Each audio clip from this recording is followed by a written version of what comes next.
దాదాపు ఎక్కువ భాగం గెలవడానికి అవకాశం ఉంది. మీ పెదకూరపాడు నియోజకవర్గం ప్రజలకు గెలిపించుకుంటారు.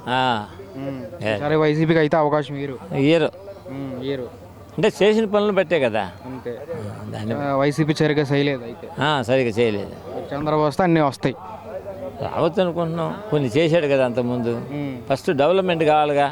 మన పిల్లలు భవిష్యత్తు కావాలంటే డెవలప్ కావాలి. డెవలప్ లేకుండా ఏమైనా సంక్షేమ పథకాలు అప్పులు తెచ్చి పంచి మళ్ళీ అప్పు చేస్తే ఉపయోగం లేదు కదా.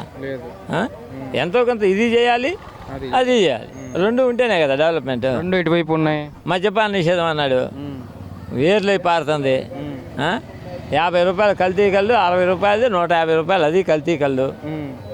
కల్తీది అది మానేసి నిషేధం చేసి ఓట్లు అడుగుతా అన్నాడు. అది లేదు. ఏది తేల్చకుండా అట్లా నానబెట్టేసి ఊరెత్తున్నాడు. మరి అభివృద్ధి సంక్షేమం టీడీపీ వస్తుందా?